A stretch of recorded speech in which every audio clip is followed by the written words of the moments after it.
It's Benji Cole, son of Al Cole from CBS Radio and host of the syndicated talk show, People of Distinction.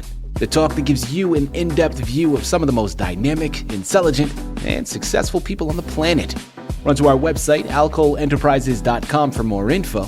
Email me at benji@alcoleenterprises.com if you'd like to get involved with what we have going. And as always, please continue to like and follow our broadcast because People of Distinction is a nationally and internationally syndicated show because of listeners like you. Our shows are available across all major podcast distributors as well as YouTube. And if you keep following, we're going to continue to put out the content. We appreciate the support. Continue to like and follow and sit back and strap in because on the line with us today, we have the impressive Paul Martin. We're going to be discussing his amazing book, Blessed Memorial, Imaginings from Lectio Divina. And it's available for purchase through Amazon, Barnes & Noble, a whole host of other online book resellers. But if you want to gather everything that Paul has in store, people, you got to check out his personal site. And that's blessedmemorial.com.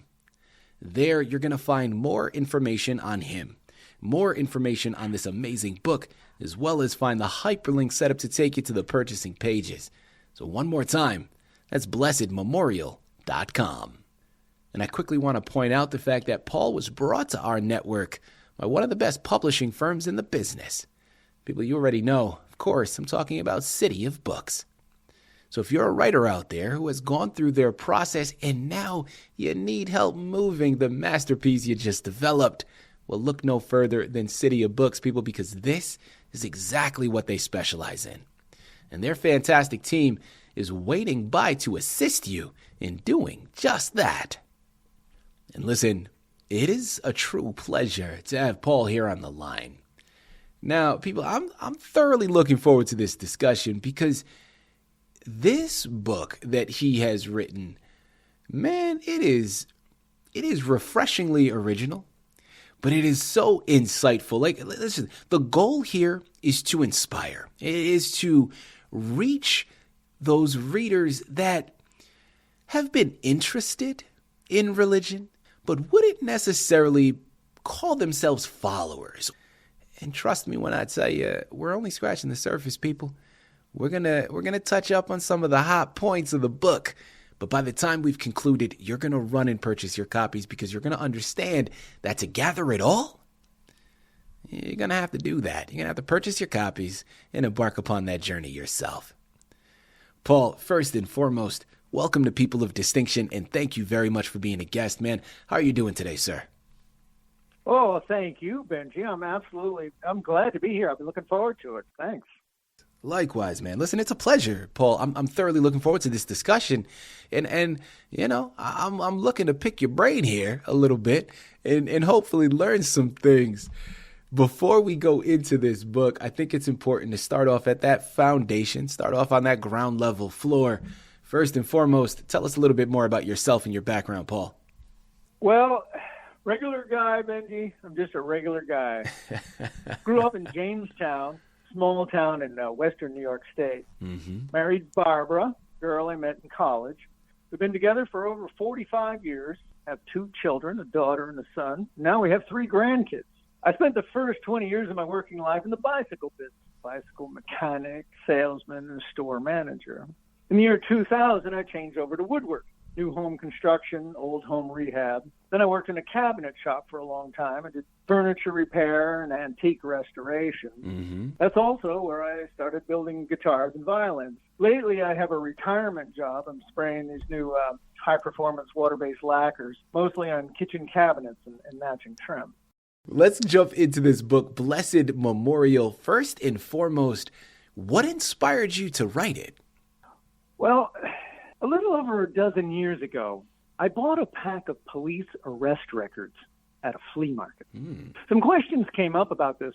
They are real, and I still have them, but they're not complete records. They're called jail booking cards, which don't say much about the how or why of these. They show fingerprints and personal information, typed or handwritten into spaces provided. Mugshot photos are stapled on.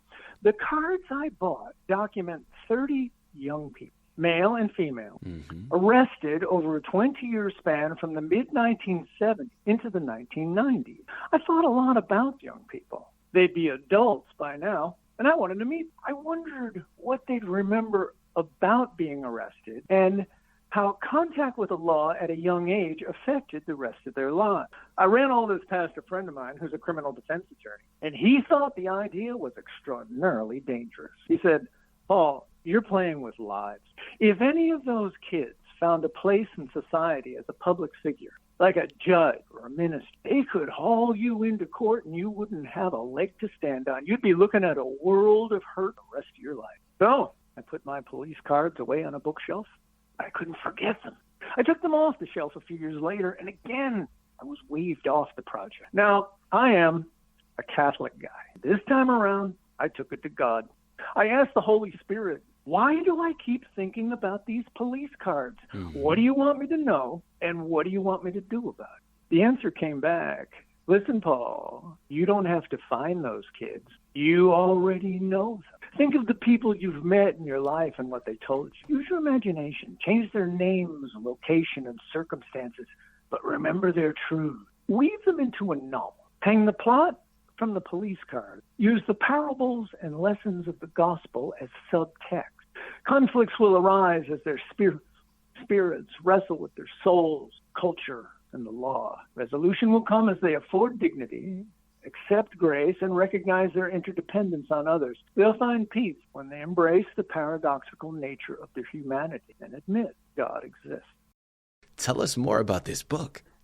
Okay. So there's this guy, Thomas Strongtree. He's a retired carpenter, like myself. Okay. The book, Blessed Memorial, is a fictional account of his wanderings to meet the people from the police card. I've taken dozens of people I've met or heard about and conflated them into distinct characters. Mm-hmm. Thomas Strongtree, my alter ego and narrator of the book, says he's met almost all the people from the police card, but only 8 would permit him to tell their story. Each character's story is told as a chapter that echoes one of the great parables of the Bible.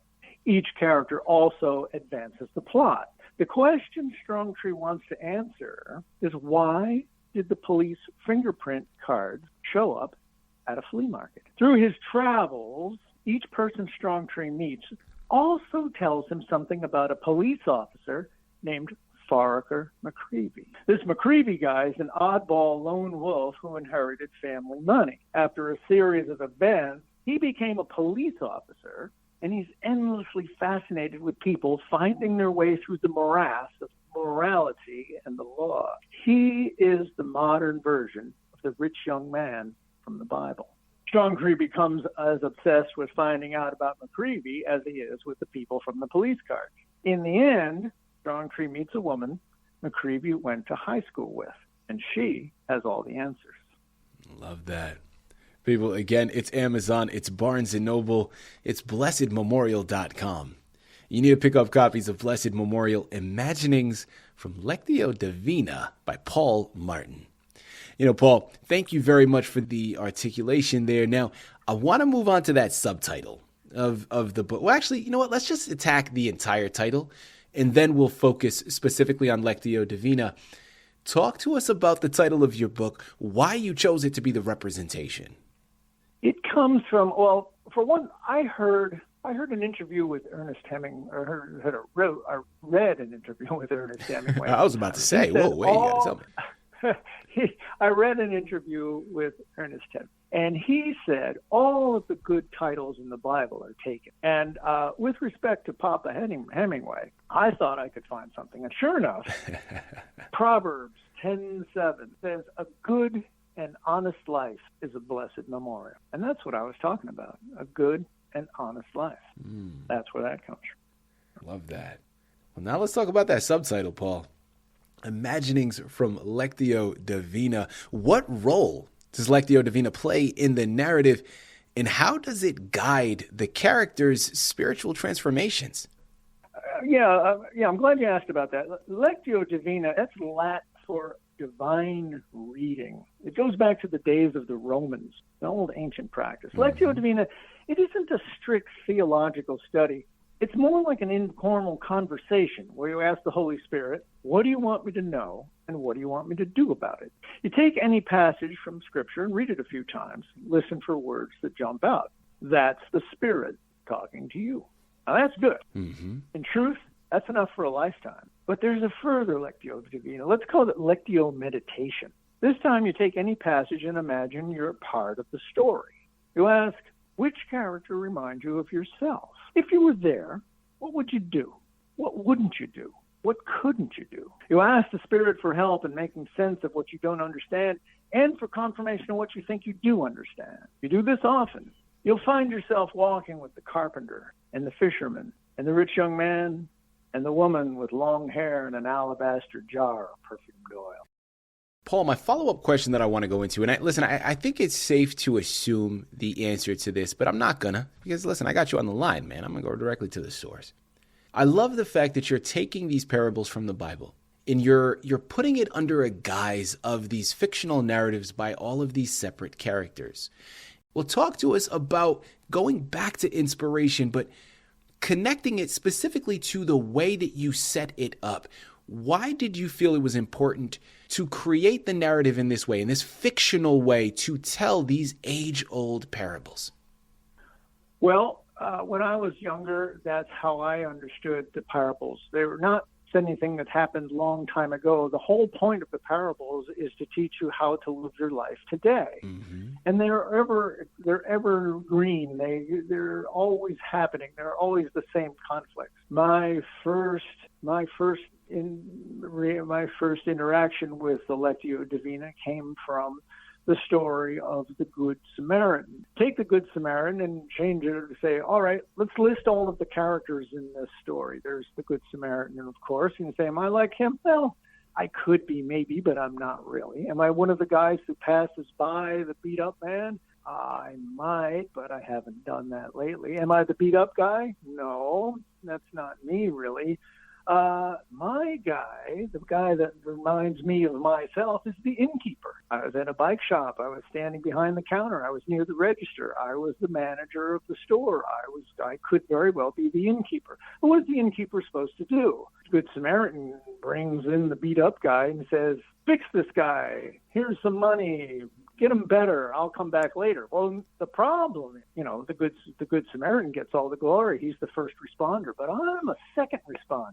I'm the guy who helps out. I'm the innkeeper. I'm the one who does a lot of that kind of work. Mm-hmm. And so that's where I was thinking about it. How do I bring that parable into my life?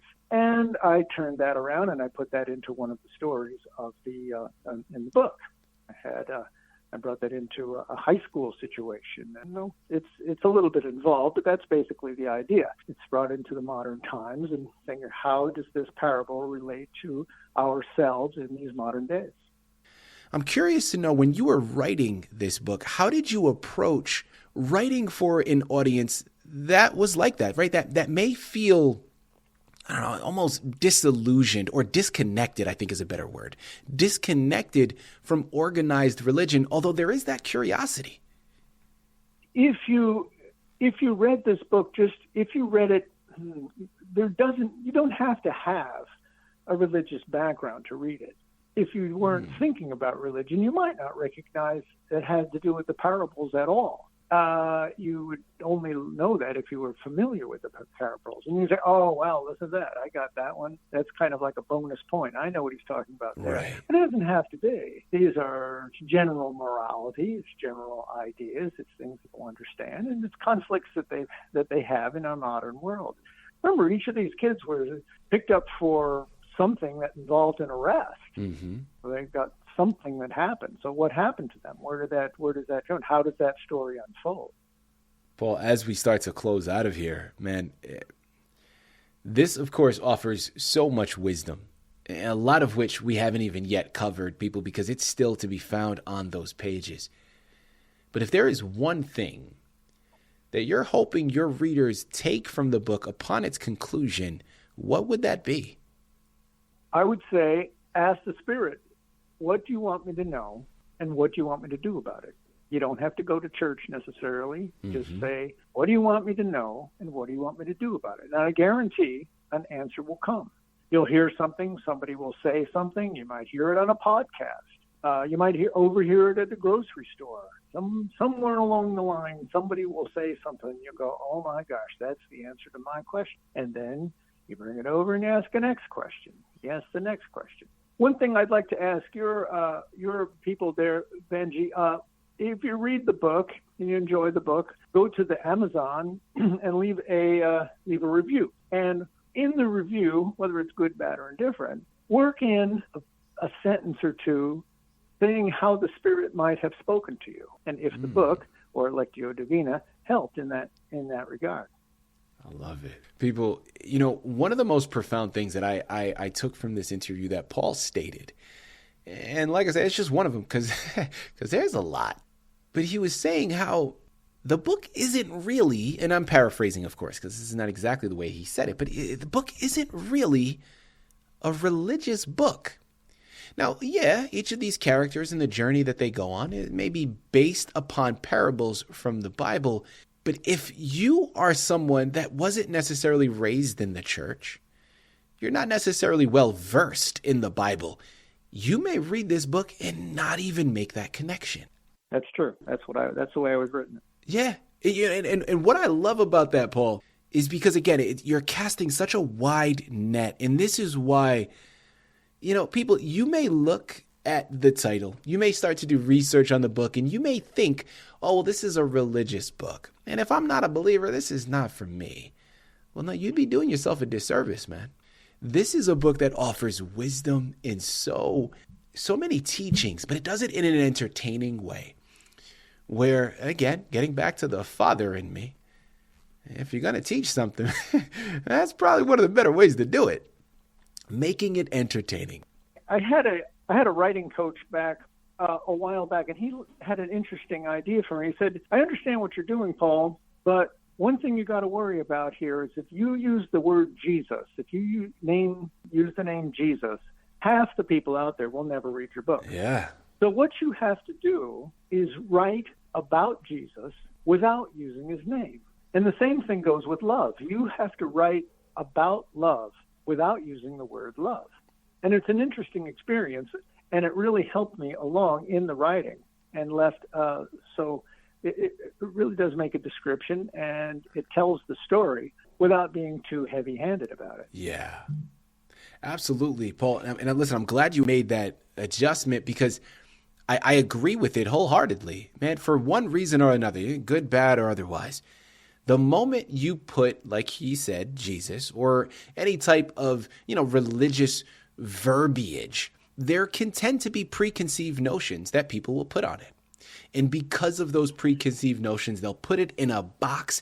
And if that's not a box for them, they're going to shove it into the corner, and then that's it. They're not going to touch it. But you've done something very impressive here by that guise, by masking it in a way where the messages are being received, but you're doing it in a way that is going to appeal to a lot more people. Listen, guys, I'm telling you. Well, you hope so, Paul. I know so, okay? And that's why I'm going to tell my listening audience one more time. It's Amazon, it's Barnes & Noble, it's blessedmemorial.com. Head on over there today. Pick up your copies of Blessed Memorial Imaginings from Lectio Divina by Paul Martin. And this is a book you want to add to your shelf, and this is a book you want to add to someone else's, because once we can start to read it, we raise our awareness. Once we raise our awareness, we can have conversations, and then you start to see how the ripple effects will start to spread, and we can learn a thing or two. Man, this is a gift for so many. Paul, is there anything else, before I let you go, man, is there anything else you'd like to let our listening audience know before we say our goodbyes? Well, one thing I've thought about, Benji, is that this would be an especially good book for a book club.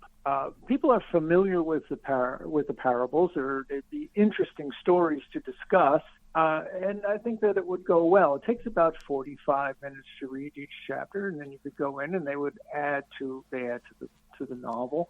And I think it would be the kind of thing that would spur a lot of discussion. Mm-hmm. So that's one thing that we might add. Paul, this has been a true pleasure, an absolute delight. Thank you once again for being a guest on People of Distinction. Well, thanks for having me, Benji. Thanks so much. It's been a great time, and we'll talk to you again.